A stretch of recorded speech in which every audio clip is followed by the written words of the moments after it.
little babies. Hey, if you're watching on YouTube, you are welcome. Like I said, you got a new room for Bobby, fresh coat of paint behind him. I do believe that wall looks a little whiter, less dull, just barely.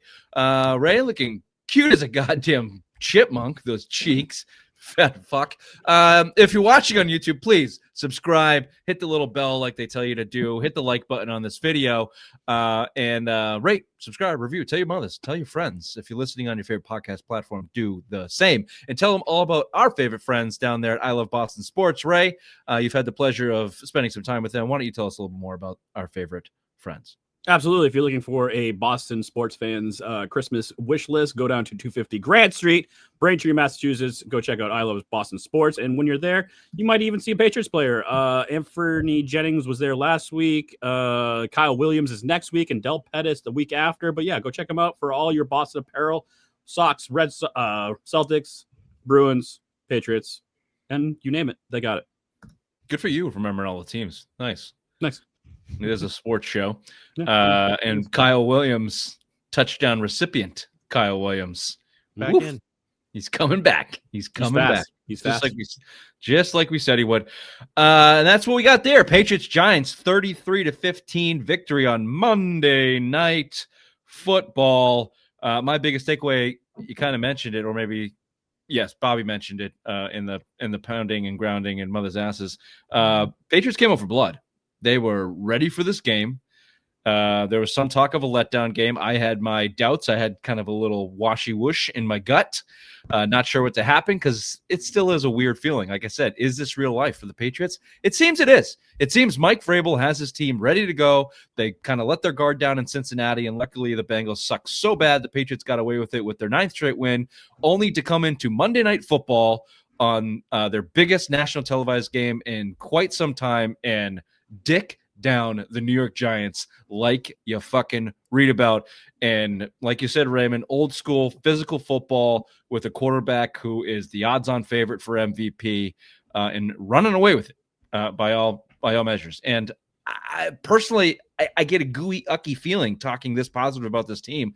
But from that showing, that's the main takeaway. Now, I've got some nits to pick and a big one to carry over from last week, which we'll get to. But you guys want to pile on the positivity, or I'll give you one more thing you can go to. The other side of the ball, the Giants, they freaking stink. They're stupid. They are dumb. The quarterback is a joke. That guy is, not only does he suck, but he is infuriatingly annoying to watch just on television with the one eye black and the chain. Even my wife was like, this guy's a fucking loser. Like, look at him. He didn't even throw the ball yet. And she got one look at him. I was like, this kid's a clown. And then Christian Ellis sends him into the second deck. The Giants. I feel like the Patriots also felt that way. That's pretty clear. Brian Daboll's an idiot. Brian Daboll's not there anymore. And I'll let you guys talk after this, but that 2-point conversion, when they just not kick the field goal and get down by 8 and 2 possessions, Brian Daboll, if you're listening, I know you are. That's 2 possessions in a football game, 8 points. Instead, you went for 2 with like 12 minutes left, and now you're down 3 possessions. You fucking idiot! It's a symptom of the NFL. It's their problem. It's an NFL problem. These nerds and the 2-point conversions. Just kick the fucking field goal, you jackass. Go ahead. Brian Daboll doesn't coach there anymore. Who's the head coach of the Giants? 2 weeks He ago. got fired weeks ago. Some dweeb. Oh, shows how much the fucking Giants matter. 2 wins. They stink. Do you know what else stinks? Is Abdul Carter didn't play the Let first me ask you year. this question. Would Brian Daboll have made a different made a different decision there? No. Who made the decision? Nerds. Thank you. You're welcome. My point stands. They stink. Jackson Dart's a fucking loser. Go ahead. Do you know who else is a loser? Abdul Carter didn't play the first series, and pretty much this is why. He missed the first drive tonight for disciplinary reasons after getting caught watching porn in a team meeting when his headphones disconnected. Giants being Giants. I did not. Apparently, I'm not up on Giants news because I had no idea that was why he didn't. They were trying to get him to like say it last night after the game too. Like, oh, so what was The only reason he would why? get suspended is if it was of the boy fashion.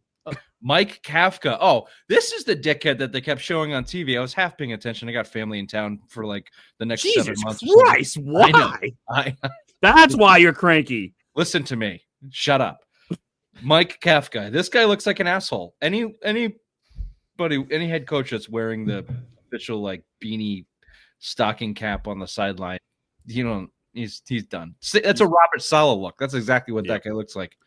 That is not a racial joke. Bobby, you want to pile on the Patriots positivity or the Giants dumpster fire?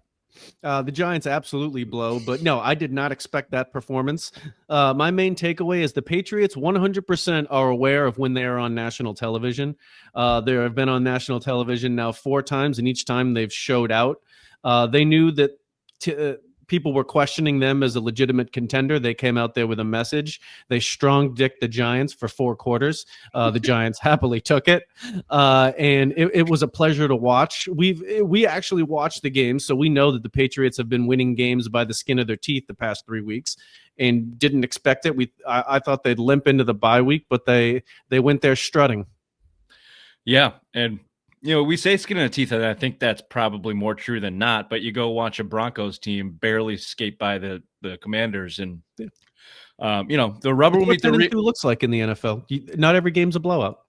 It's not, but the Patriots seem to do it more so than most teams against the poor competition in the league. So rubber will meet the road, obviously, in the playoffs and out of the bye. The Buffalo, Baltimore back-to-back games for the Patriots is going to really be a cursor for this team and see where they're at. But you have the positivity arrow has to be pointing up at this point in time. They've handled their goddamn business, unlike the Asian Charlie Brown, Young Wei Koo. So can we just put this one in here?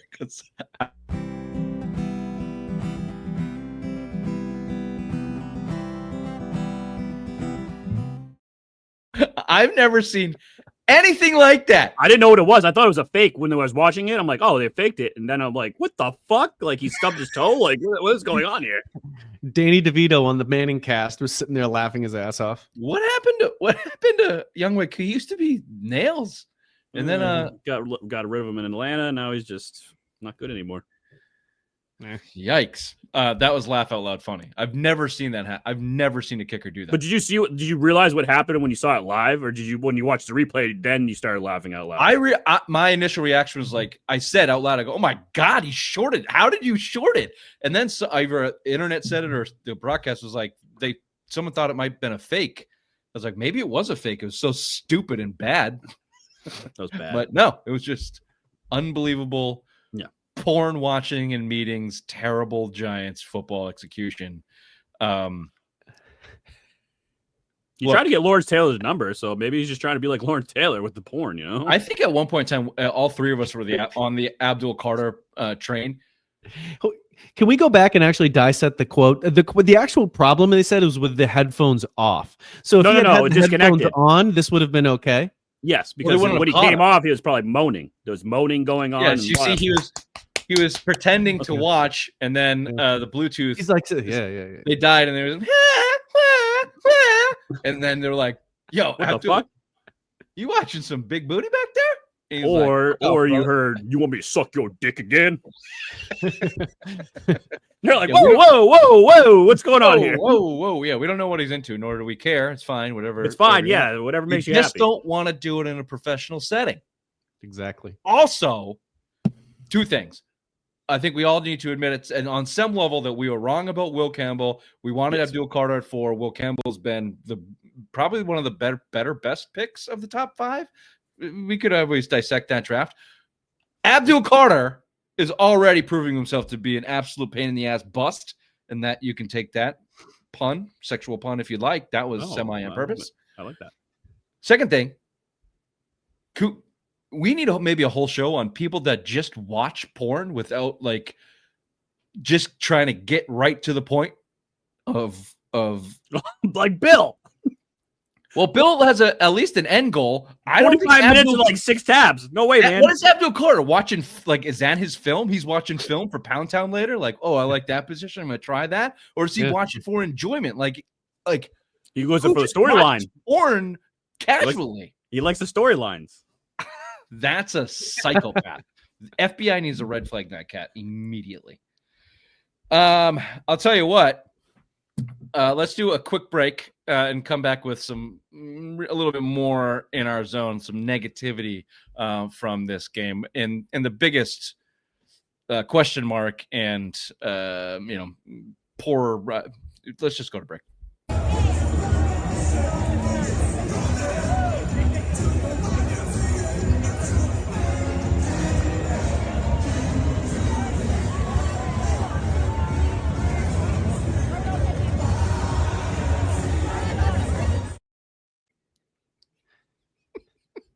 The queen abides. Yep. That was a big water. Good for him. Yeah, we got fucked up that weekend. Okay. Speaking of getting fucked up, the Patriots are getting fucked up in the offensive red zone over and over and over again. Poor execution, not as bad as Cincinnati. I think it stopped in the goal line, but once they get inside that 15-yard line, it's like 20-yard line. It's not good at all. Play calling, execution, whatever you want to call it. Borealis, our boy Northern Lights, went 4 for 5 for field goals. The ones he made, 22 yards, 30 yards, 28 yards, 23 yards. He nearly Asian Charlie Brown, his 45-yarder that missed like a dead duck.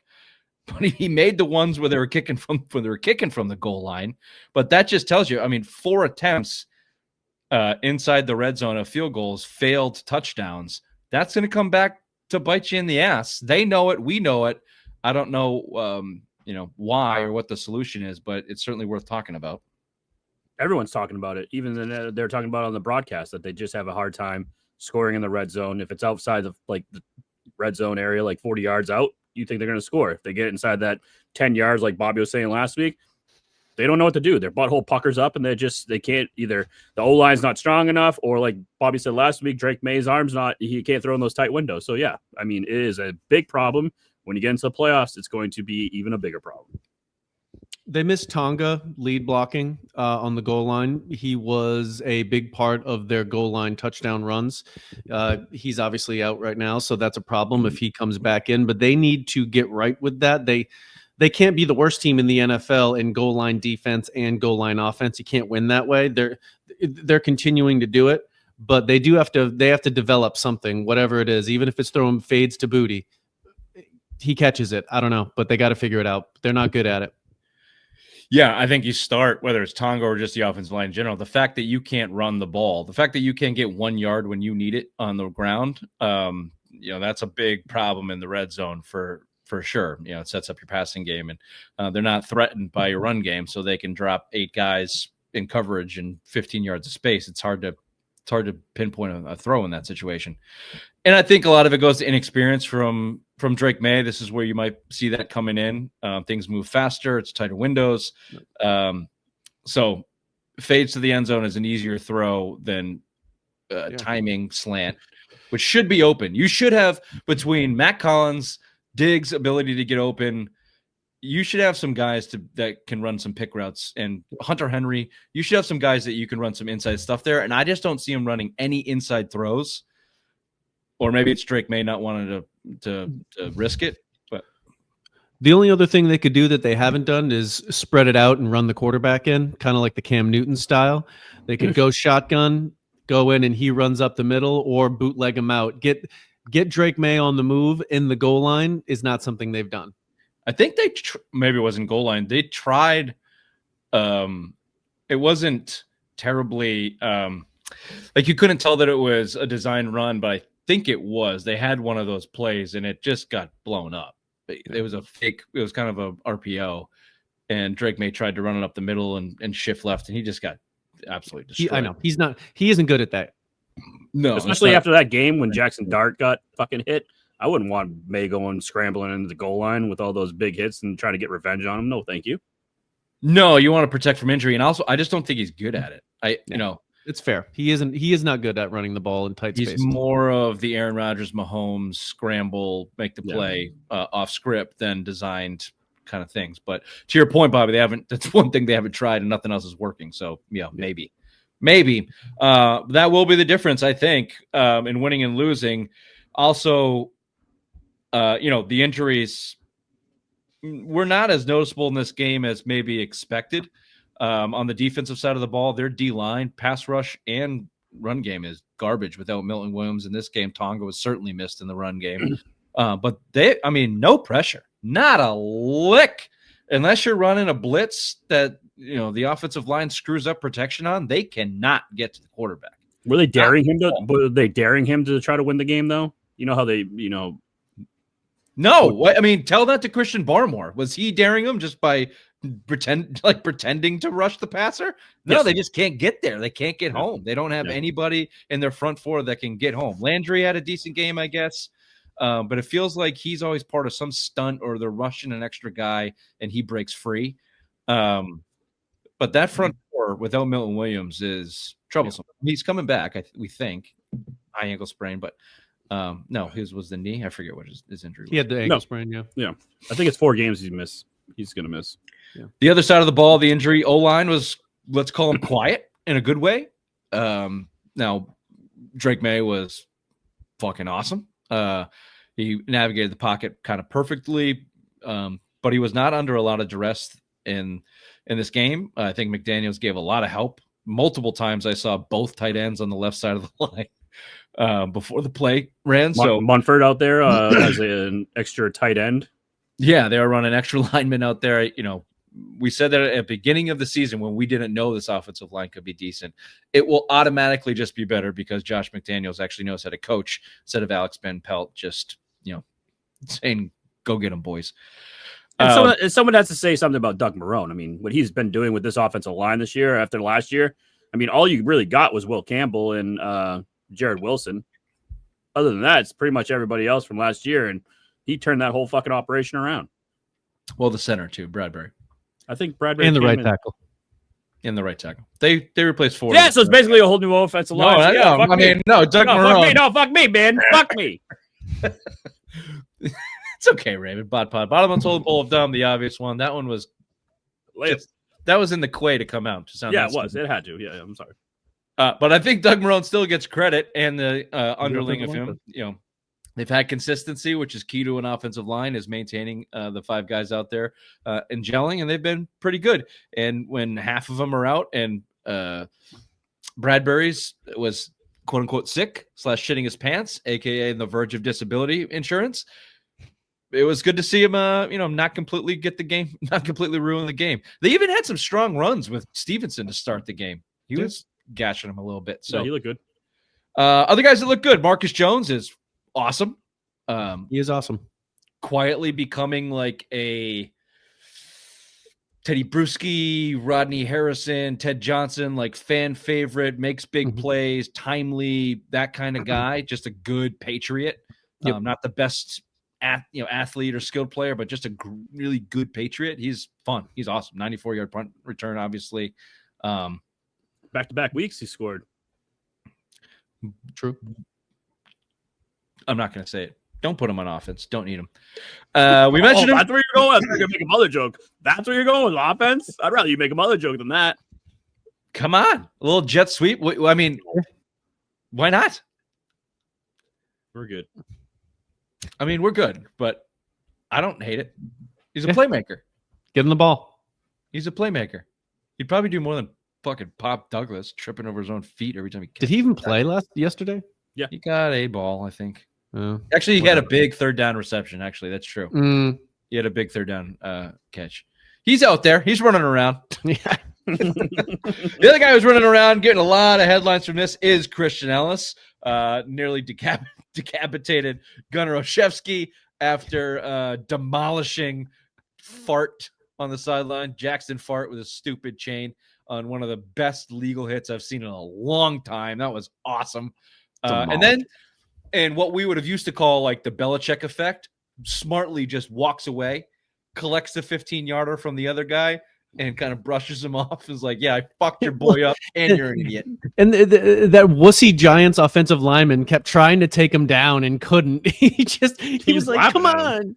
The first hit that he took, Ellis just squared up, took it, and like walked away. It's like, guy, if you're going to get the penalty, take him down. Yeah, exactly. Giants reporters and media people and even podcasts are all saying how it was such a dirty hit. Yeah, it was legal, but it was dirty. You shouldn't. It's like, if he didn't do that, he would have got the first down. So he stopped him. It was 3rd and 1. You guys are dumb. Got the 15-yard penalty. Now it's 3rd and 16. So yeah, you got to do that. Like, stop fucking doing this shit. And Daxton Fart is known for this shit. He doesn't slide. He doesn't take. He always tries to get the extra yards. He dives head first all the time. So yeah, guy's an idiot. You get what you deserve, buddy. Credit to the broadcast. They mentioned that they said, Patrick Mahomes and quarterbacks in years past had started to take advantage of how they were protecting them, and they have since not changed the rules, but told the officials to keep that flag in your pocket if the quarterbacks are going to try and sneak a couple extra yards in bounds and they get hit. Like, that's a legal hit. And maybe Mahomes still gets that flag, but Dart was squarely in bounds. He was in bounds. Oh, God. He was his next step, if he wasn't hit, was going to be another step in bounds. Yeah. So that's on him. If it's Mahomes is smart enough to, fade a little bit and catch the flag. He LeBrons it. Yeah.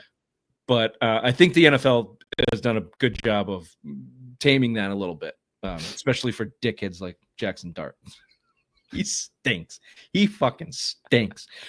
The Giants very well could have the number 1 pick in the draft. You have to draft a quarterback. They have to. No, they're going to run it back with him. They can't. They're the Giants. They suck. He's so bad. He's so bad. Okay. I would have rather them play Jameis Winston last night than fucking Jackson Dart. Hell yeah. Jackson Dart was awesome. It added to the whole experience. It was great. He showed up with a purse. It was great. Oh, yeah. Sorry. Winston doesn't look like a lesbian. I apologize. Apologies. Drake Maye. It's been a while since Drake Maye has been at the bottom of the list of things to talk about in the Patriots game. 24 of 31, 282 yards. Still hasn't got that 300, Raymond.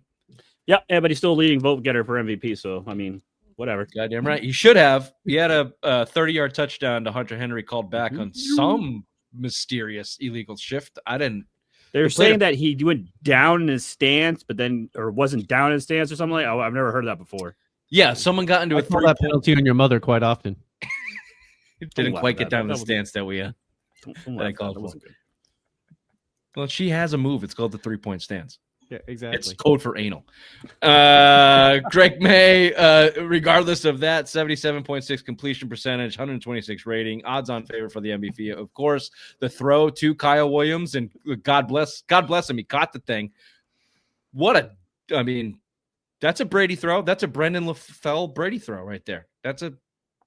How dare I say it? I know, but shit, that's a fucking money throw. He's money. That's great. That was good. That was a good throw. No, if he can learn in the end zone, in the red zone, they should just stay around there and just chuck it in the end zone. A bigger chance they score touchdowns by the numbers all season. Keep taking false starts to get outside the 20 and then chuck it deep. Money. Learn how to throw a 7-yard slant inside the 10, Drake, and we're really going to be cooking with gas here. Mm-hmm. And there you go. That Darius Slayton touchdown, the second touchdown, the Giants, that Brian Daboll did not fuck up going for 2. Some idiot and a beanie did, because Brian Daboll was fired 2 weeks ago, which everybody knows. Did Christian Gonzalez get burnt on that, or was that zone? Was that man and he got rubbed and did not follow his defender and just decided to play in La La Land? Mm-hmm. Are you sure? Mm-hmm. Okay, so can we all go, don't pay this guy? Oh, whoa. I mean, now we're going a little too far. Why? Pay the man. Every chance this guy, he's gotten burnt for a touchdown in 2 games against Darius Slayton in this one and against the Bengals against the guy I don't even remember.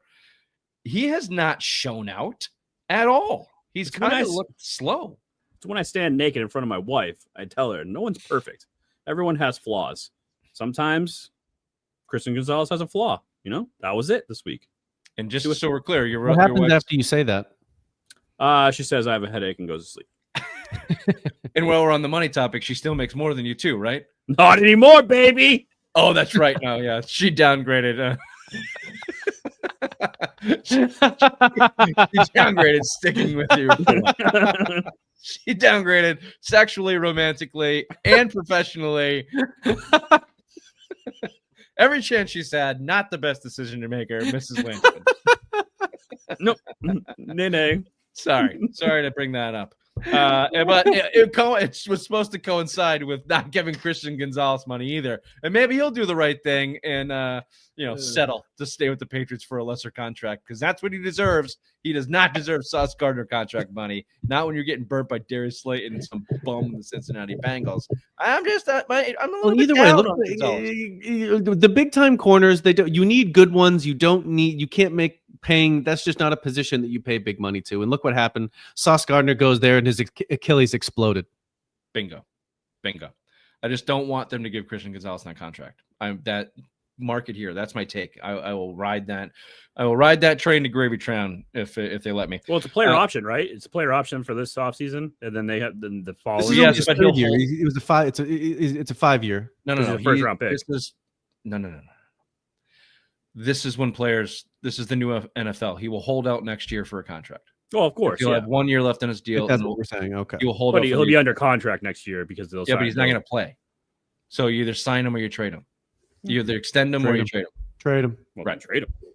Okay. Now we're on the same page.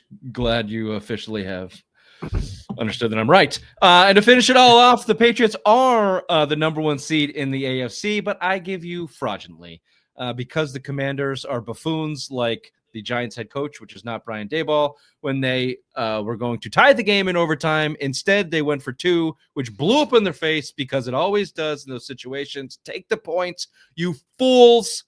Well, it's Dan Quinn, so. Everyone's an idiot. I did not give, if I just backtrack, if I already said this, I'm sorry. Can we give Mike Vrabel credit for not being one of those fools and kicking the ball 4 times inside of like the 10-yard line in that game, understanding that his team can't score in the red zone? That's some good NFL coaching in this day and age. The nerds told them that you guys suck in the red zones, start kicking it. That's the better option. They won by 18 points. They got 15 of them on field goals inside the 10-yard line. Just do the math, you freaking bozos. Do the math. Anyway, Commanders blow it out there in Denver, which obviously gives Denver 10 wins. Patriots get their 11, so they're in the first seed, but they have a game on the Broncos. Very easily, the Broncos could win this week and be the number 1 seed all over again.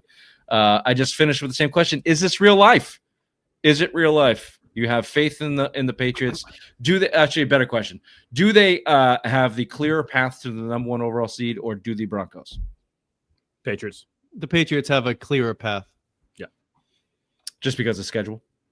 Yeah. Yeah. They got to play Kansas City again. Yeah. Green Bay. I think they got to play the Chargers. So yeah, they got tough sledding compared to us, who, if you can split with Buffalo and the Ravens, you got the 1 seed.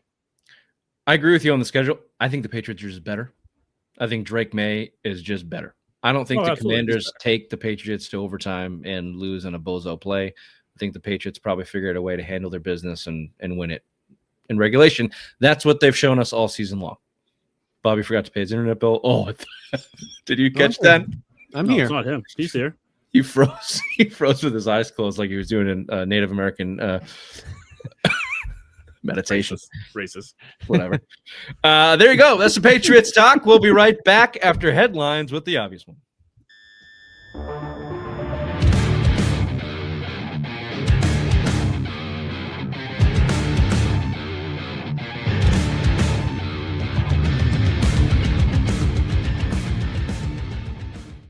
Yeah, thank you there, Richard. The Patriots are 11-2 after beating the Giants, like Aaron Hernandez beat the gay out of himself, 33-15. Drake May notched another MVP game in his resume for this season, while Christian Ellis nearly decapitated not 1, but 2 Giants players. Pats are on a bye week. They next play Week 15 against the Buffalo Bills. Celtics are 11-9, but feel like they are just 1 player away from really being a contender. That 1 player was shown practicing just 211 days after tearing his Achilles. If only Bobby's mom could come back after Rich and I tear her up on Thursday nights. The Bruins are 2nd in the Atlantic Division, and if we take Felger's word for it, they are a playoff team. Bruins are in Detroit to take on the Red Wings, another nickname we had for Rich's mom back in the day. And in Red Sox news, newly acquired pitcher Sonny Gray, in his first interview with Boston Media, says he absolutely hates the Yankees. I can get behind this guy. This has been Headlines with the Obvious One. Back to you, Richard. Gets behind you, too.